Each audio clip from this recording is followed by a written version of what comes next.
Yo. Si kwa ubaya sana, kisi tunashukuru sana kwa huyu msichana anaitwa Cheryl Gabriel.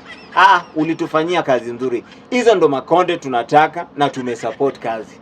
Sasa next video tunataka sasa tuone Msolombo inaingia pale taratibu.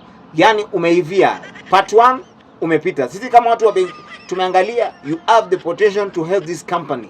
Kusaidia. Taila mbaya, huyu anaitwa Baha. Hapana. Baha ulituchafua roho, tulikuwa kwa mapilau. Cheryl alifanya kidogo tukaona ni kama maini fulani. Amazing. Kasusu inakaa maini fulani.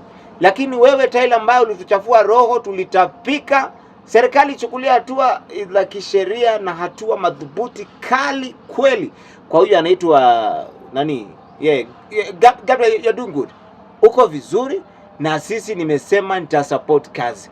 Hata kama ni 25 billion, hata mimi kama ni kuuza figo, I am ready to sell the figo. Cheryl Gabriel endelea na industry. Kazi za hiyo kinywero ni safi mtu wangu. Yaani ile ndio pochi la biashara. Unaona hiyo pochi la biashara limetokea. Biashara tuko nayo. We have a good business. Something so amazing sana siku leo. Wewe usibonyeze kidude, usibonyeze never die because today is something so amazing sana. Na siku ya leo bwana, sijaenda kazi. Nilikuwa nimeenda kazi ya mjengo kidogo. Yes, nilifanikiwa, lakini kuna kamzeka alikuwa pale manzeni, kabidi tu nimpeka chance mtu wangu. Atafutie watoto omboka, si ndio? Atafutie watoto omboka. Yes. Sasa nikasema nifanye nini tena?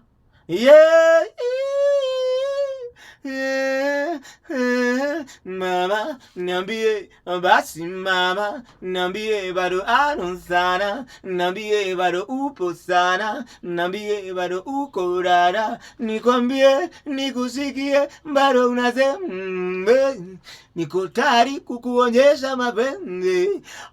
Tena usilete nyongo meo, sina haya shida mengine bado tena.